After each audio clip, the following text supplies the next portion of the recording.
Welcome to Community Cuts family. We have an associate architect, and we also have his name is Juan Blanco. also Rickie. T. James.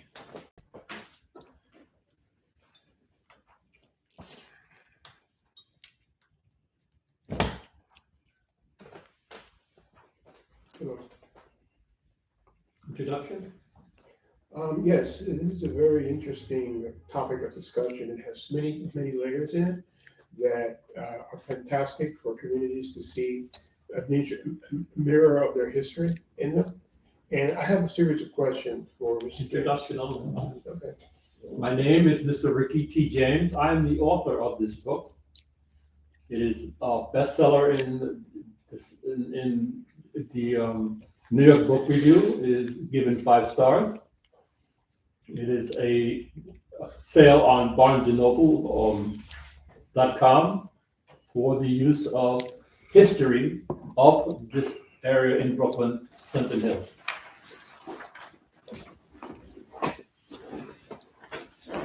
Oh, Mr. Rickie T. James, how are you today? Tell us, what made you decide to get into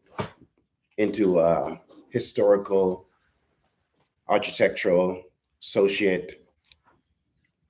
Well, Mr. Duke Saunders, my book covers that issue with my picture and the entitlement of what my background is. Also, in the back, there is a reference and a description of myself as author of this book and my biography in author's notes.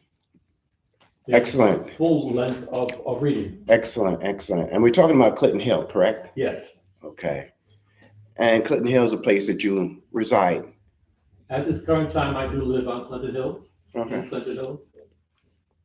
Okay, let's move forward with Mr. Juan Blanco. How are you today? I'm fine, thank you. Okay. All right, let's move forward with that interview, please. Yes, it's a very interesting topic, very timely because it's important. My background is in historic preservation as well. And I know that places have a multitude of associations that enable people that live there to find their roots and to be able to engage where they live today.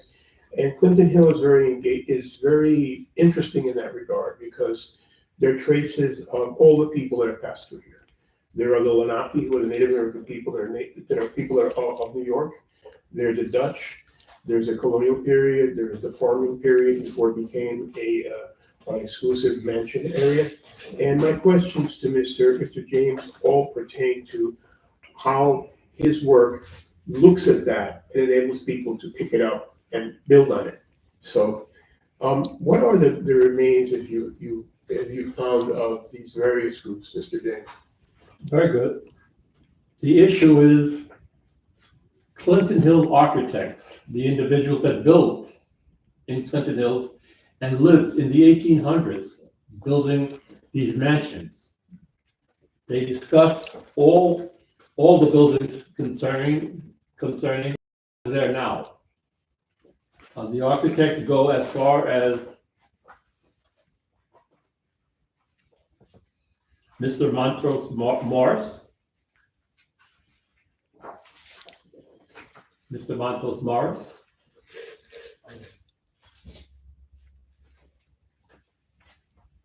Mr. John Arbuckle, who contracted Mr. Morris. If you're familiar with Brooklyn, Arbuckle goes way back with you. He is a commissioner of mansions. He did commission Mr. Montrose Morris to build, because he's an industrialist inside of Brooklyn. There are a list of architects. Ebenezer Roberts, who built the Rockefeller Mansion.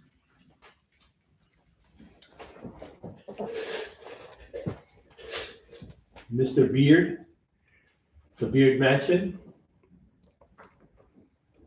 And they do mention in the book the staff of the Rockefeller oil company, Standard Oil. This is a contract for Standard Oil, and that is what keeps Brooklyn as it is today, as mentioned, this particular contract for Standard Oil, which is worldwide. I was told I did a little research that Clinton Hill was very opulent at that time. You had the Pratts living there as well. And that city Clinton Hill was known for a separate borough, as a matter of fact, for a lot of well-to-do millionaires. Is that correct? That is correct. The Clinton Hills got its name from Dwight Clinton, the President of the United States, who served 2 terms as President of the United States. He also served as a mayor of New York City, New York State. In New York City, New York State, he was a governor. And he does do the issue of changing the name from The Hill to Clinton Hills. So it was called The Hill during the Revolutionary War period. Right. So he is no longer considered, when you do speak of him in Clinton Hills, considered as a governor. You consider him as Clinton Hills, the proprietor, as somebody that could say that this is where I am born from, or I am named after. Why did you get into this? What made you find your love for it? Clinton Hills, I lived in Clinton Hills. I noticed that during the gentrification period, there were where they are going to stay, where they're going to go.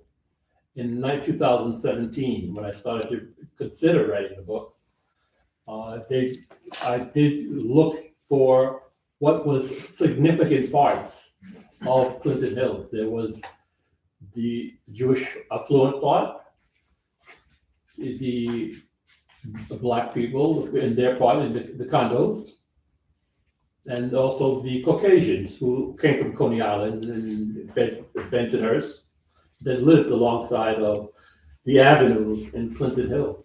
So when they did reside, they do reside in the apartments that are on Clinton Hills and the nicks and crannies of which is beautiful in Clinton Avenue. Okay, thank you. Mr. Juan Blanco, please step in. I have several questions that are very important in that scenario. What was the organization of the land parcels for the mansions? Obviously, they must have been much larger, much more independent as part and parcel of being an elite quarter, no? And of course, you have a gradual change, continuity in that. Mm-hmm. And of course, that speaks to social changes, social continuities. Mm-hmm. All right. And what can you say about the period when you have the addition of row houses between the mansions? Mm-hmm. And what can you say about the addition of the apartment buildings a few decades later? Right. And how does the presence of Pace College, Pratt College fit into this scenario? How did that come The about? students of Pratt College do incorporate themselves into a community, especially Pratt. The arts and crafts and the styles and the dialect of Pratt makes them a part of the community, because when you do speak like a Brooklynite, you are considered within inside of Pratt as speaking the Brooklynite tongue. The arts and crafts of you using the type of paper that they use, say the paper itself, it's like lintel paper and lithographs, and they're all parts of the community of Pratt Institute. They do hold you bounded in school to broad out, branch out, get involved with the community of Pratt Institute. In the history of Pratt, there were all types of people that lived, and went to the Pratt University, the Pratt Institute, and used the historic landmark, the library, and the halls and the mansions that are inside of Pratt Institute for their work and their studies in this community. No, but my question had to do with how is it that Pratt Institute came to be located here?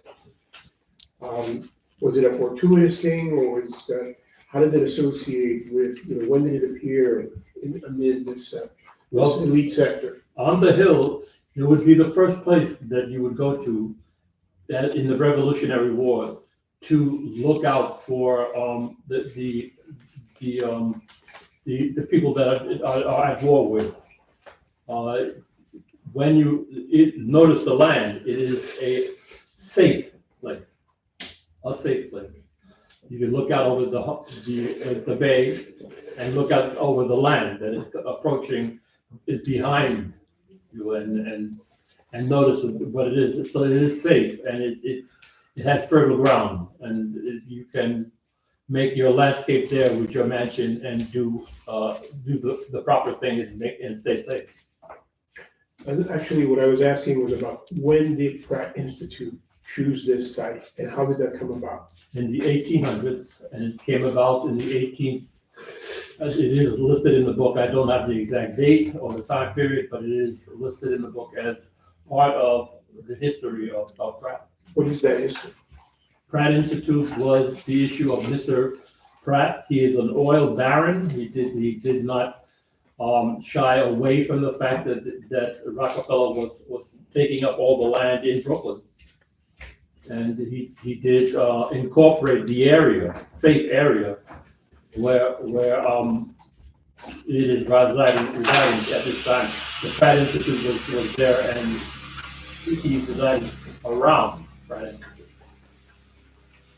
How does it relate to the fortunes of the people that came to? Why did they choose to sponsor an Institute of Higher Learning? Mr. Pratt was a lecturer also. He did lecture about stating that this is a Standard Oil issue, and this is the Rockefeller issue of having a Pratt Institute to incorporate the land that he was on with Clinton Hill. His industrial friends, Mr. Barbuckle, Mr. Reynolds, the individuals, Mr. Beard, did join in with Pratt and did say, we are going to build where you have originally built and stay within that community with you, Mr. Pratt, and say that this is a safe place. So saying Mr. Pratt was the first person to build a mansion. He was the first one to acknowledge that he's going to build there. And you're also saying that he was directly responsible for building the Pratt Institute here, choosing this site, developing it. Yeah. How does that connect with their activities as industrial magnates?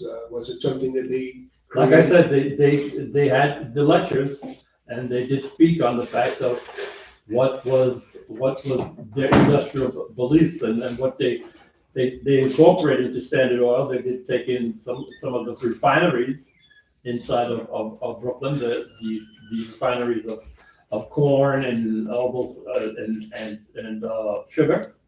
They did take in all that issue and stated that this is what we are going to put in our company and make sure that we make financial gains for them. Changing the conversation somewhat. Sure. Buildings are very interesting.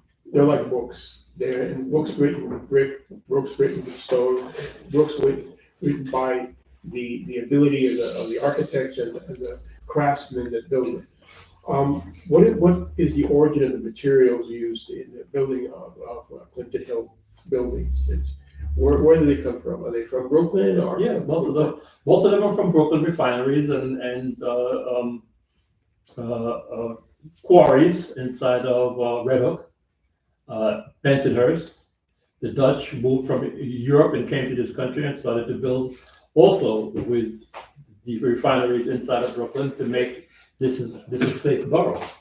like on Livingston Avenue, they do have a former old Dutch building that they just recently torn down, which broke my heart, and said that it was outdated in time, and it was not really necessary. They built a condo during its demolished and reconstruction. It is now a condo. Yes, it's unfortunate. It's happening more and more. And this is precisely why it's important to look at buildings as social constitutions, legacies of the people there. That's right. And we'll bring you back to the question of what are the origin of the masons, stone masons, of the bricklayers? Well, most of them come from Europe.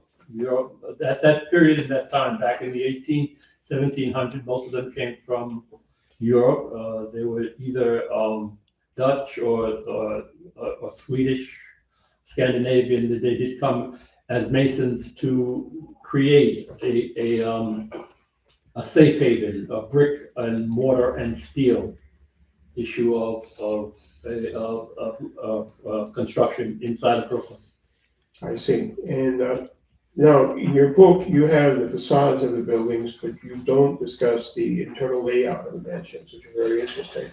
This facade, the Montrose Morris building, was built to be one particular mansion within the framework of Brooklyn, changing from industrial mansions to row houses and apartment houses. This did the gamut. It went from a row house to a apartment building. It is now 2 buildings with apartment buildings in each building. Now, I come back to this because it's very important in terms of how people read buildings and how to protect them from being destroyed at current times. Right. The big problem here is that these buildings are the product of the robber barons of their period. And there is an immense legacy there of abuse and exploitation. Now, given that the good part of the population lives there now is African American, what were the African Americans in that scenario when these places were built? Where did they live? You know, where did the laborers of these families that owned the mansions live? How were they incorporated into the layout of those buildings? Well, I'm not going to mention where the African Americans came from, coming to this community. I'm not asking that. I'm asking where they lived when they were living. In these carriage houses. They lived in the issue of the second floor, the above the horse and buggy. The horse and buggy lived below, and they lived on the second floor in what they described as their living quarters. When I say they, I mean the industrial individual, the robber barons, the proprietor of these mansions. They considered them as a quarters for the coach driver of the mansion's owner. Are there any chronicles of these people? I have not known. I have not seen or I had.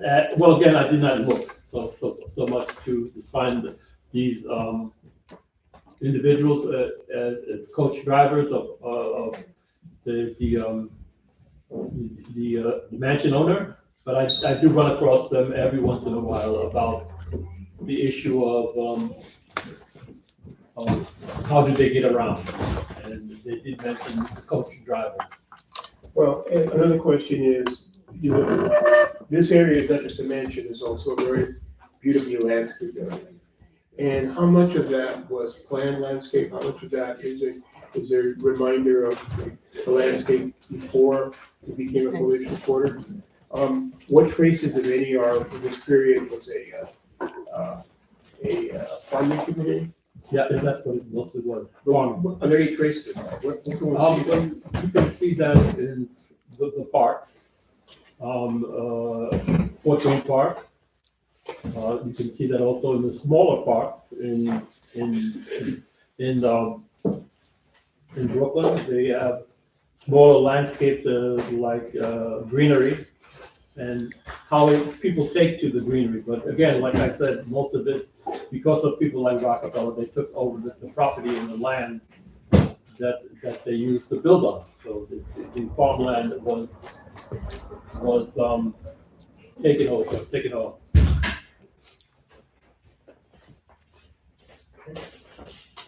Thank you. You ready? Yeah, yes. You're going to do that too. Yes, it's excellent. It's very important to get the history. I have references in this book of people who have helped me with my tour of Clinton Hills and Clinton Avenue.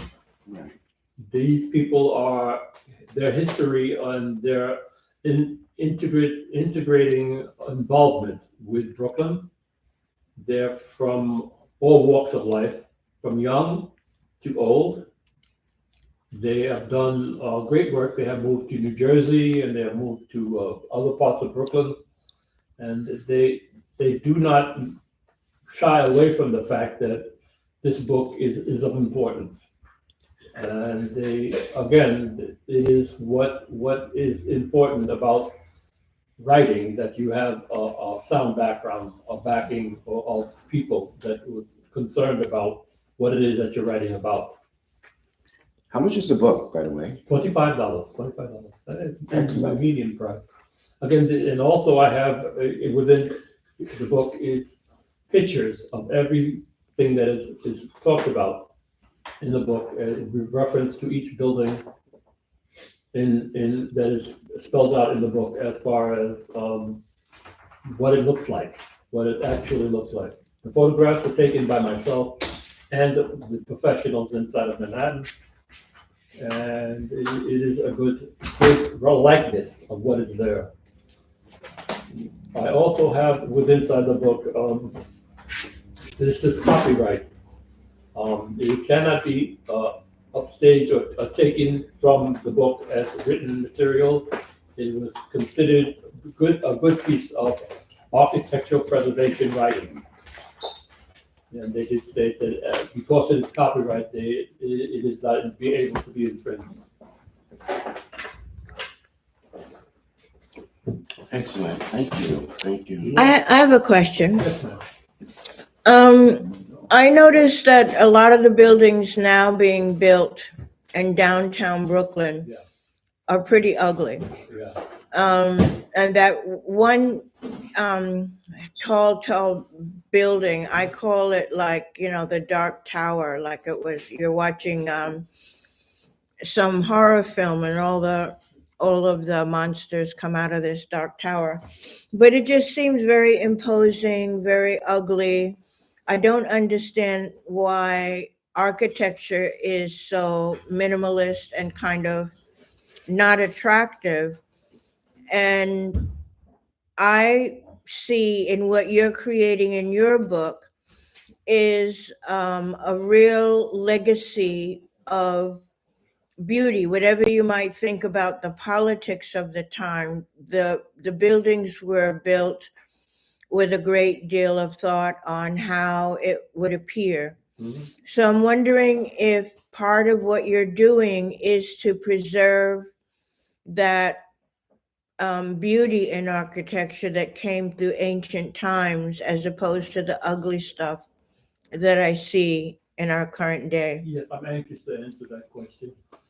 That building, the tower it is called, I did a piece of work on that building because of the dime savings bank that it's attached to. The dime savings bank goes back to the 1700s, which is before the mansions which I'm speaking about. It is something that you love. That's why they built it, replicating the Pantheon in Europe. And it is something that in the ancient times, in the 12 BC, where it was built, around that period, it was considered, once you go inside, a holy place. the holy place. You go inside and you see the mummifications of emperors and preachers and pastors lined up against the wall all the way around. And there's only one way in and one way out for light. They have light only from the ceiling. The Dime Savings Bank is that type of tower. They cut off the back of the Dime Savings Bank and built the tower. And they do say that is something that they like. I wrote something in my book that I like. The coins. It is about structure that is either could be load bearing or just something decorative. Coins is pronounced is spelled Quoins.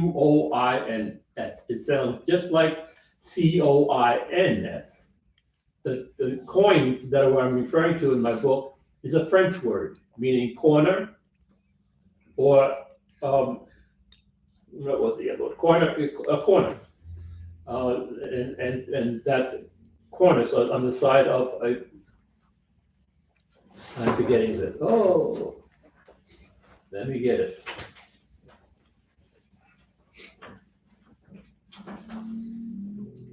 Angle.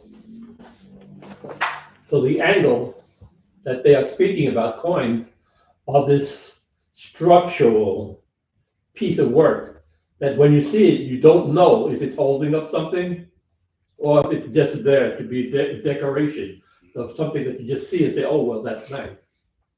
But again, the French were specific to the fact of it was coins. And they can be load-bearing or structural as a pleasurable thing to see. The same thing with the tower. It can be something pleasurable or it can be an angle to something. Mm-hmm.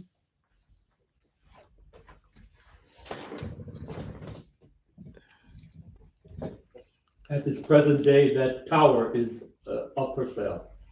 Is it really?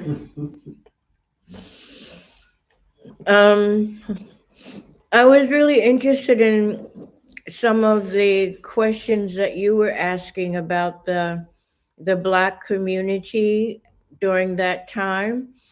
And I'm sure that there were many of those communities in this area. But I suspect, I don't know, that much like when they built Central Park, they just raised it and forced all of the people who lived there to move somewhere else. Yeah, I wouldn't be surprised at all. That's something that's the kind of the opposite side of looking at a quarter like that, raises those issues. Mhm. It's important to preserve those kinds of buildings, not just for themselves as architectural objects, but for as a means to enter a period when they were built and the other people that were abused and exploited to build them. Because these people were called the robber barons for no uncertain reason. Mhm. So there is that backdrop there, and one would not ask that question if one did not know that. It is something that leads for further investigation by the people that live there now, on a whole host of issues. Not just who lived there, what remains of them, but the connections that they had and a whole variety of things. Mhm. Because it's ultimately a genealogy. You look back and you find out who you're related to, and we think today about different groups of people as different, completely separate categories, but they're linked. They're a family in a sense. They're extended family, and it's important to see that because it enriches the people who live today, and it also makes them aware of where they came from, but also to prevent similar things, similar kinds of exploitations ultimately taking place today. And any opportunity, we're talking a period where people are talking about a new Gilded Age. Yeah. And that's something to be very wary of, So I think historic sites are very important for both sides of the question. Yeah. There are people that say, well, why should we preserve these buildings today? Because they belong to the elites. We're not the elites, the oppressors. No. You need to preserve buildings like these precisely in those questions because they enable you to question and to understand and to ferret out the relations of connection, the relations of exploitation that are implicit in that, which are still operative today. Different way, but they're still there, you know. In that same vein, the Royal Castle Apartments, they were Brooklyn's original Gold Coast. If and when they built it, the idea it would stay that Gold Coast, they moved off into Long Island, the Gold Coast of an area. It is no longer considered a Gold Coast of Brooklyn. It is considered the Brooklyn Apartments, the Royal Dutch, the Royal Castle Apartments. And these things that they do to property at that time, at these days, but even today, are in the name of progress. And it's not a pretty sight. It's just something that happens as things go on day after day, and they see the building day after day, and they say, progress, time to move that engine.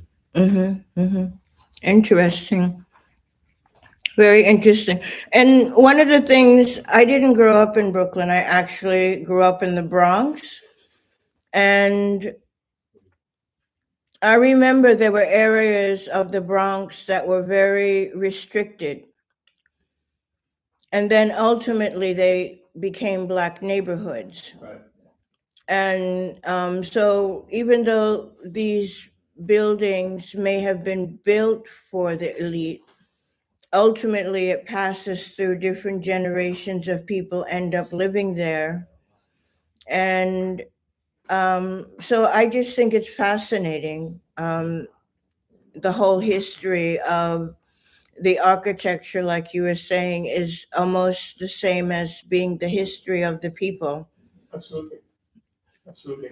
Mm-hmm. I was born in Brooklyn, and we used to live in an area that was demolished to build the Woodhull Hospital. You know, and you see the opposite. That was in the period when there was a lot of abandonment of communities. And I studied with a sociologist called Manuel Castells, and he wrote about how that was done intentionally to erase the ability of those communities to make wealth and progress, to erase their memory. And this is why this is something that's very salient to me, because I visited that place recently, and it was amazing just how there was nothing there. You know, the place where my family lived for many years became a parking lot, erased completely. And it's devastating. It's actually a crime against the community. Communities have to have loci places where they have their memory, where the people can learn and remember the whole progress of how they arrived, how they prospered, how they didn't prosper. You know, those are important things. Yeah. Mm-hmm. Very interesting. Very interesting. And maybe you could also, Rickie, tell us about architecture for you. It seems to have captured your imagination and your excitement. Yeah. Why is that? Because of the fact it is something that is not new, but it still exists. It is something that's historic, and it's not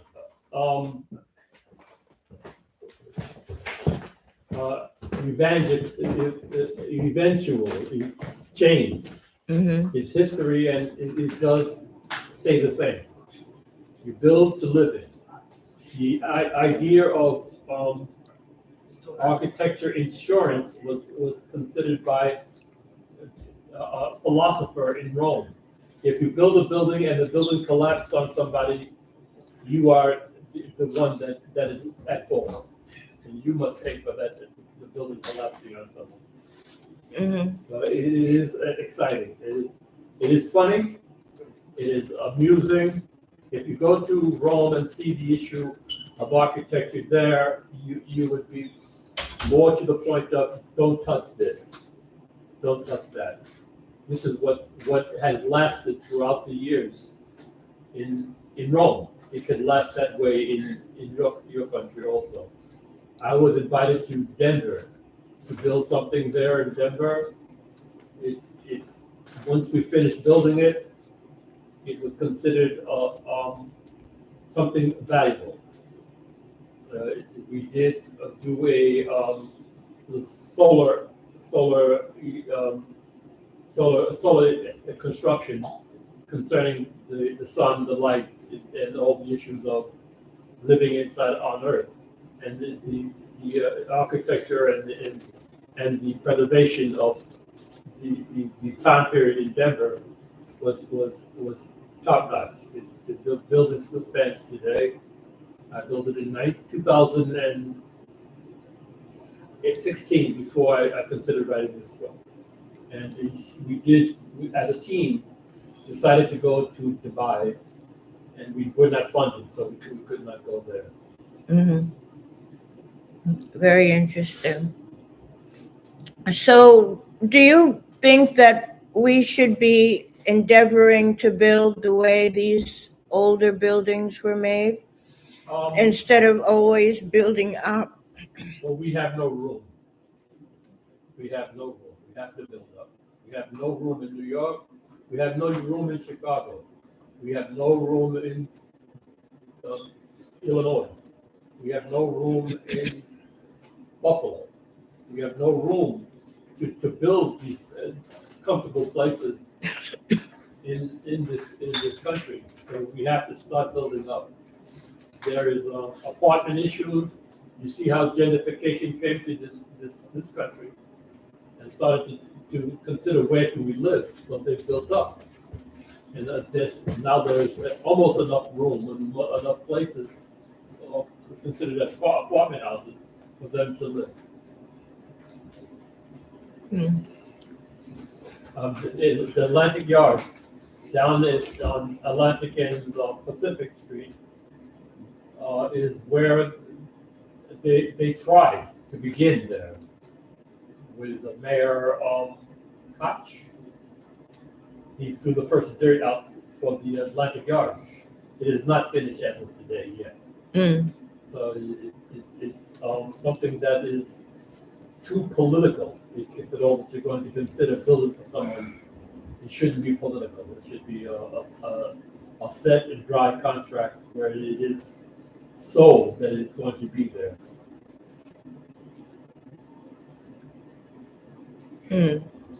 So maybe both of you can also talk about where should architecture be going? If we're building up, do we have to build ugly? No, of course not. Architecture is always something that, that has many scales and question aspects. It's not just building out of a catalog. The way you put things together, is part of the architecture. What you keep and what you eliminate is part of the architecture. You don't have to build straight up. You can build a building that has many different kinds of layers and entourages. And then, of course, there's the sites where you build. I think that it's one of the big dangers in Brooklyn today, for instance, is the sacrifice of the religious structures, the community structures, because the buildings have no money for upkeep rather. The buildings remain as being containers as they've been through millennia. Buildings like those are social community centers, and you don't need to demolish them. The whole issue of air rights, for instance, is very malleable. But right now, it's limited to adjacencies. There's a reason why you can't sell the air rights to a church building every 10, 15 years, transfer them to other parts of the city. Like, for instance, there's no reason why the area along the East River, right, or the Hudson, can't have tall structures because of the distances involved. And it doesn't, that's a perfect place to build up, enabling other parts of Brooklyn to remain within the scale that they currently have.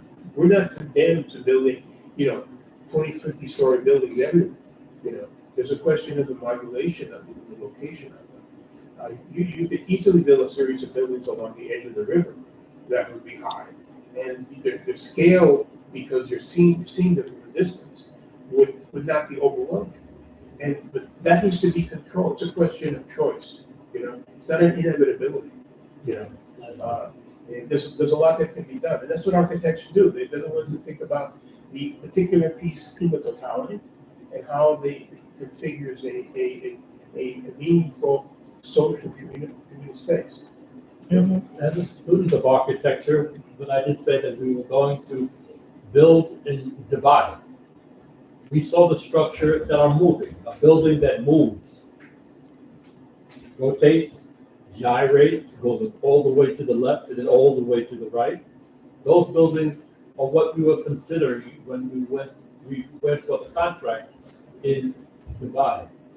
We would have been at the solar decathlon is what we were trying to put inside of another country in order to keep architecture alive in the aspect of design, what students are doing in their classrooms. Mhm.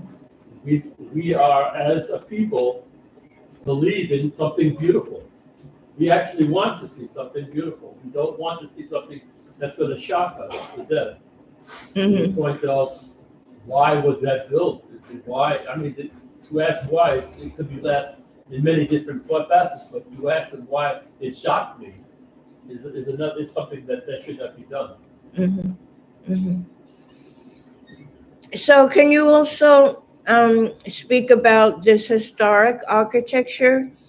What needs to be done to upkeep it? Well, most things are being done already. The brick, you see the brick pointing and the concrete and the stone being beautificated to the point where it is nice to see. It is something beautiful to see. You see the stoop lit. It's almost lit up to the point of, that's not stone, but it is stone and it is clean, beautifully and done and clean. That's what the history of architecture should be. It should be something that's beautiful to see and clean enough to go inside and look around and look into it and look about. When I went to Europe and went inside the Pantheon for studies, it was clean. It was beautiful. It was understandable that what it was and what they were building when it was built. I did not. I went into the Roman Colosseum, and it was falling down compared, falling down in parts of it.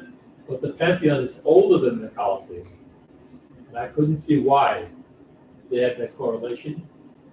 It's because they had the bodies of these important people to Rome, and the Colosseum was about violence, and it was not taken care of as much as the Pantheon. That's what I thought. Maybe it's a different reason.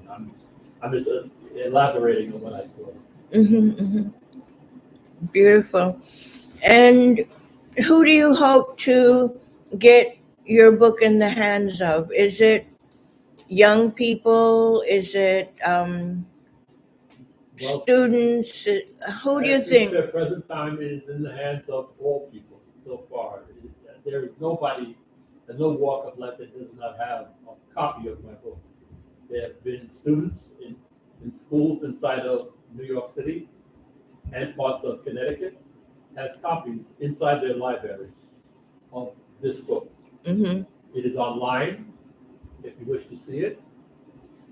To Barnes and Noble, of course, for $25, you can get an ebook and look over the pages as you go along with the stories in mind of architecture in Clinton Hills.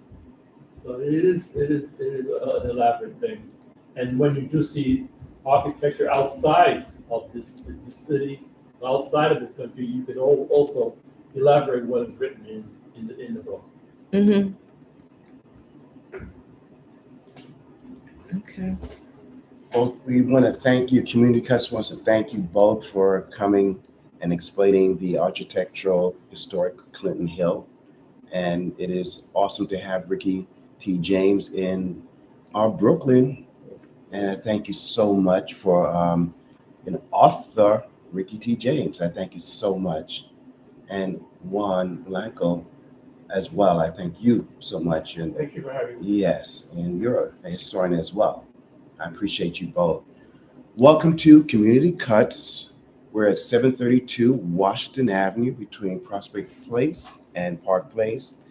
This is where we do our filming, and this is where we are, Brooklyn Live, live, live. Thank We you. want to say good night and thank the Brooklynites that's watching this show and the others from all parts of the world that Thank wants to join in and watch this show. We are a community base, and I want to say it again. We are community based, and we talk about Brooklyn and we highlight Brooklyn as you will highlight something on a page.